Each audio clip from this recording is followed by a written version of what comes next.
How's it going, you guys? It's Antonio here. So today is going to be the first day that I'm taking buyers out on a tour, and also the first time during COVID since I haven't done it at all. In general, we're going to be checking out 3 properties, 2 over here in Pleasanton, 1 in Livermore. Was supposed to be 5, but 2 of them went pending pretty much straight away. Since I'm a new agent, what I wanted to do is just kind of run through the situation from beginning to end before I forget, 1, 2 years down the line, because I think it's helpful to other new agents and stuff like that, and possibly home buyers or sellers that may be watching this, just to learn from the things that I'm potentially doing right and or wrong. And then obviously you could provide advice down in the comments if that's what you want to do.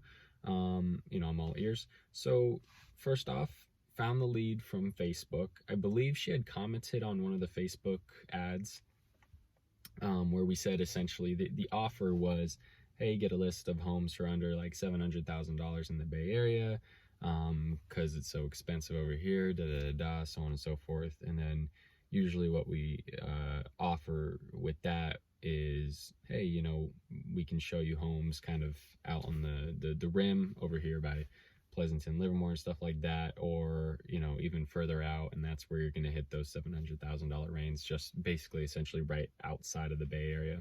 And that's the offer with that. I think she had commented at the bottom, and she said I wasn't able to get the list of 700,000. The reason for that is the Facebook ads, they make you put a website at the end, and the website was just our normal WBREA.com website. It wasn't the actual list, because that's what we send out after talking to the person, so on and so forth.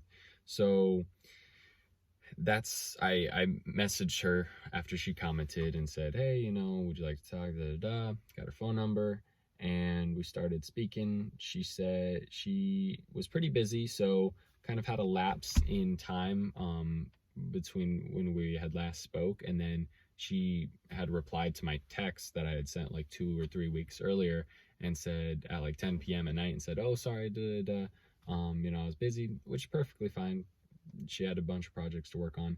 And then she said, we really want to get going, checking out the houses, so on and so forth, and learning more about the buyer process. And that I was working with a few people at the time, talking to a few people at least, and so that's when I really got the cue. Obviously they are a lot more serious right now. Where we had left off is that they had 120,000 saved up. They were trying to get up to around 150,000, and based on the lender that we have in house, she said they should qualify for around anywhere from like 890 to like maybe 910. And obviously the more they save and the more they're making at their job, the higher that's going to be. They're making around 230 to 270, I believe, at their job. I think they work at one of the big tech companies, her and her husband. And the first mishap that we had was that they didn't understand how the whole touring thing worked. So they started touring with a Redfin agent, because how you fill out the website, they kind of trick you into getting the tour. They don't really make everything abundantly clear. So they went on 2 tours with that agent. She was like, oh, but should I be going with you because I want to work with you? And I was like, well, if you want me to be your buyer's agent, then yeah, we should probably go. Otherwise, that guy's basically working for free. But I think the Redfin agents, I think they get an hourly fee for driving, if I'm not wrong. And then they might also get a commission for the procuring cause of, the property or whatever.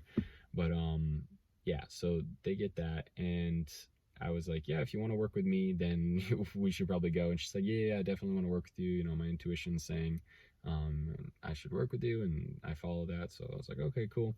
And the second mishap was I was trying to switch everything over and get access to the MLS and do all that kind of last minute, because I was waiting until I had a serious buyer to finish signing up and doing all that. Until then, I was focusing on my marketing business, and I thought they were 2 or 3 months out, this couple, but all of a sudden they became 2 or 3 days out. So I needed to sign up for the MLS and get the National Association of Realtors and get the super key and all that stuff so I can get inside the house.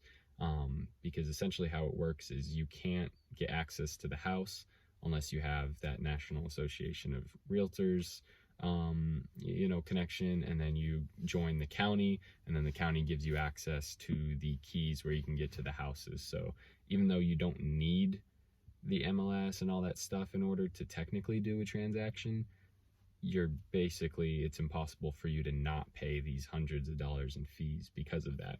So did that, and then the second mishap was because of that. That was the second one. The third one was that we have to get the PED form, right? So I'm sorry, I lost my train of thought. We had to get the PED form, and the PED form is what you need in order to get into the houses right now with all the COVID stuff going on.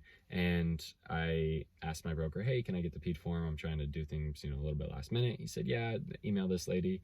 She took a little bit, so I just, which is perfectly fine, because it was last minute. So I just looked it up online, sent the form over to my client, and had her sign like 5 different things. But then the second she said that she finished signing it, the person emailed me the new document, and it looked completely different. And I was like, oh boy. So I said, oh, I'm so sorry, you gotta sign this one.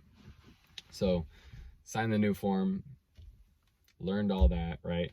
And then I started calling the agents, scheduling the listings. 2 of them had said they went pending, and here we are over at the first house in Pleasanton checking it out.